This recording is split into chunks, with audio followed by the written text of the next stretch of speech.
அன்பிற்குரியவர்களே, அனைவருக்காகவும் மன்றாடுங்கள். இறைவனிடம் வேண்டுங்கள். பரிந்து பேசுங்கள். நன்றி செலுத்துங்கள். முதன்முதலில் நான் உங்களுக்கு தரும் அறிவுரை இதுவே. இறைப்பற்றும் கண்ணியமும் நிறைந்தவர்களாய் தொல்லையின்றி அமைதியோடு வாழ அரசர்களுக்காகவும் உயர்நிலையிலுள்ள எல்லா மனிதர்களுக்காகவும் மன்றாடுங்கள். இதுவே நம் மீட்பராகிய கடவுளின் முன் சிறந்ததும் ஏற்புடையதுமாகும். எல்லா மனிதரும் மீட்பு பெறவும் உண்மையை அறிந்துணரவும் வேண்டுமென அவர் விரும்புகிறார். ஏனெனில் கடவுள் ஒருவரே. கடவுளுக்கும் மனிதருக்கும் இடையே இணைப்பாளரும் ஒருவரே. அவரே இயேசு கிறிஸ்து என்னும் மனிதர். அனைவரின் மீட்புக்காக அவர் தம்மையே ஈடாக தந்தார். குறித்த காலத்தில் அதற்கு சான்று பகர்ந்தார்.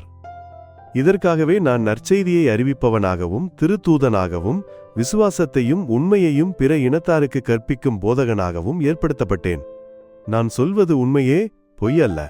எனவே ஆண்கள் சினமும் சொற்பூசலும் இன்றி எவ்விடத்திலும் தூய உள்ளத்தோடு கைகளை உயர்த்தி இறைவேண்டல் செய்யுமாறு விரும்புகின்றேன்.